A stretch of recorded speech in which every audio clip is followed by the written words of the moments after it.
श्रीमद् भागवत गीता अध्याय 2।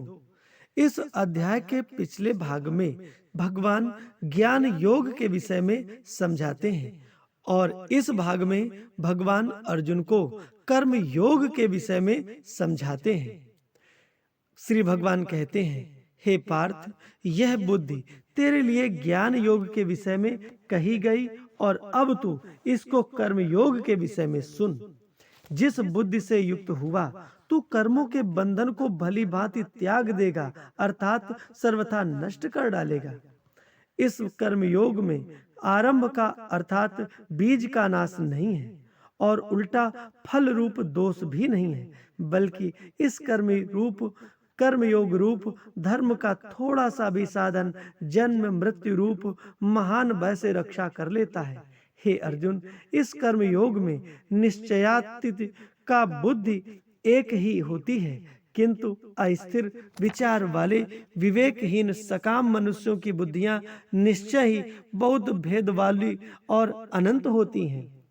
हे अर्जुन, जो भोगों में तन्मय हो रहे हैं, जो कर्म फल के प्रशंसक वेद वाक्यों में ही प्रीति रखते हैं, जिनकी बुद्धि में स्वर्ग ही परम प्राप्य वस्तु है और जो स्वर्ग से बढ़कर दूसरी कोई वस्तु ही नहीं है, ऐसा कहने वाले हैं, वे अविवेकी जन इस प्रकार की जिस पुष्पित अर्थात दिखाऊ शोभायुक्त वाणी को कहा करते हैं, जो कि जन्म रूप कर्म फल देने वाली एवं भोग तथा ऐश्वर्य की प्राप्ति के लिए नाना प्रकार की बहुत सी क्रियाओं का वर्णन करने वाली हैं। उस वाणी द्वारा जिनका चित्त हर लिया गया है, जो भोग और ऐश्वर्य में अत्यंत आसक्त हैं, उन पुरुषों की परमात्मा में निश्चयात्मिका बुद्धि नहीं होती। हे अर्जुन, वेद उपर्युक्त प्रकार से तीनों गुणों के कार्य रूप समस्त भोगों एवं उनके साधनों का प्रतिपादन करने वाले हैं। इसलिए तू उन भोगों एवं उनके साधनों में आसक्तिहीन, हर्ष शोकादि द्वंद्वों से रहित नित्य वस्तु परमात्मा में स्थित योग क्षेम को न चाहने वाला और स्वाधीन अंतःकरण वाला हो।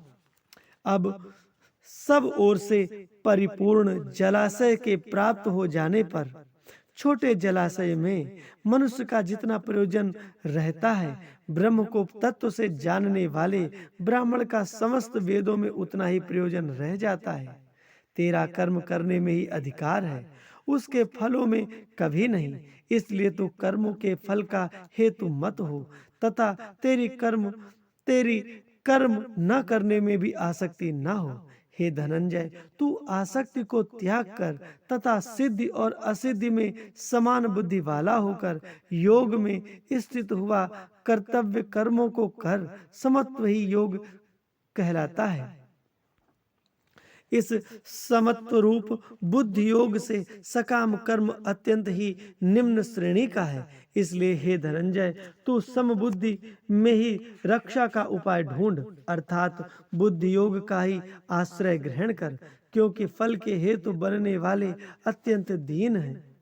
समबुद्धि युक्त पुरुष पुण्य और पाप दोनों को इसी लोक में त्याग देता है, अर्थात उनसे मुक्त हो जाता है। इससे तू समत्व रूप योग में लग जा। यह समत्व रूप योग ही कर्म में कुशलता है, अर्थात कर्म बंधन से छूटने का उपाय है। क्योंकि समबुद्धि से युक्त ज्ञानी जन कर्मों से उत्पन्न होने वाले फल को त्याग कर जन्म रूप बंधन से मुक्त हो निर्विकार परम पद को प्राप्त हो जाते हैं।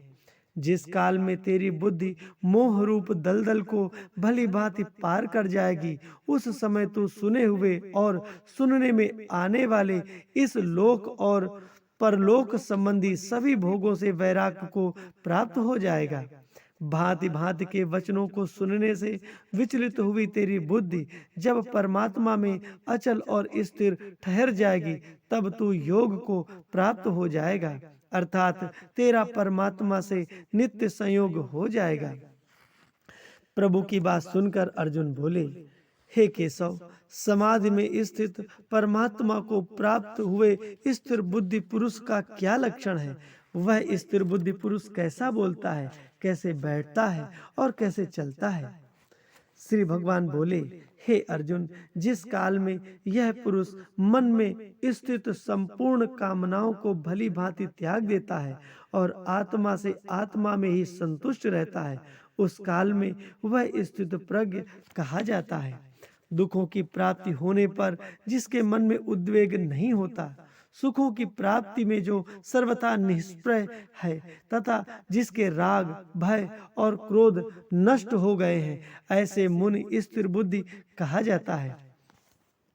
ऐसा मुनि स्थिर बुद्धि कहा जाता है।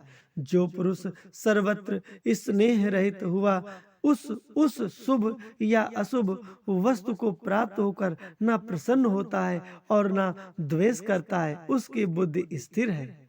और कछुआ सब ओर से अपने अंगों को जैसे समेट लेता है, वैसे ही जब यह पुरुष इंद्रियों के विषयों से इंद्रियों को सब प्रकार से हटा लेता है, तब उसकी बुद्धि स्थिर है, ऐसा समझना चाहिए। इंद्रियों के द्वारा विषयों को ग्रहण न करने वाले पुरुष के भी केवल विषय तो निवृत्त हो जाते हैं, परंतु उनमें रहने वाली आसक्ति निवृत्त नहीं होती। इस स्थित प्रज्ञ पुरुष की तो आसक्ति भी परमात्मा का साक्षात्कार करके निवृत्त हो जाती है।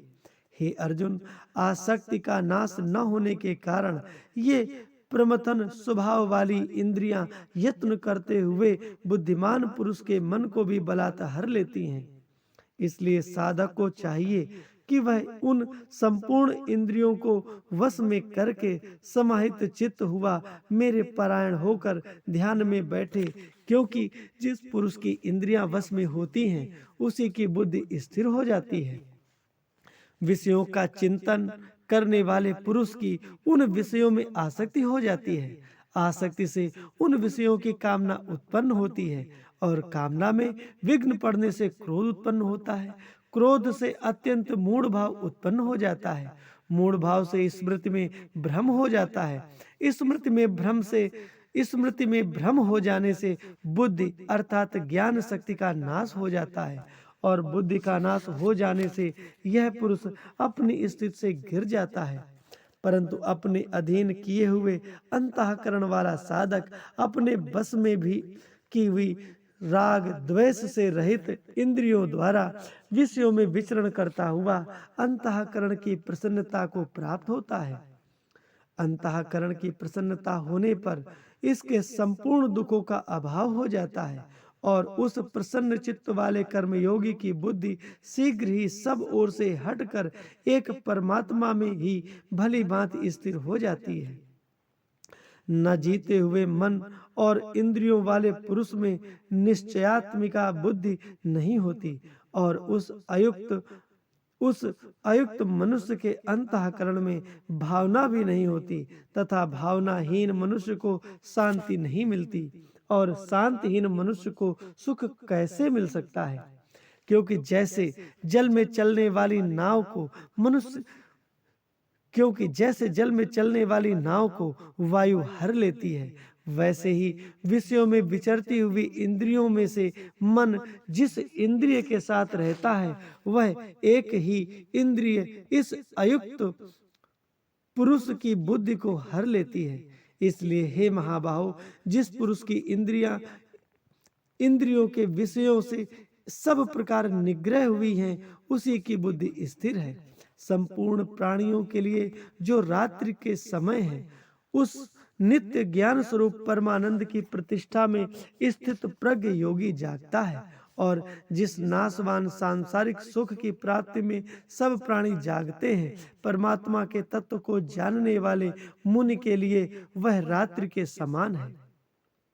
जैसे नाना नदियों के जल सब ओर से परिपूर्ण अचल प्रतिष्ठा वाले समुद्र में उसको विचलित न करते हुए ही समा जाते हैं, वैसे ही सब भोग जिस स्थित प्रज्ञ पुरुष में किसी प्रकार का विकार उत्पन्न किए बिना ही समा जाते हैं, वही पुरुष परम शांति को प्राप्त होता है, भोगों को चाहने वाला नहीं।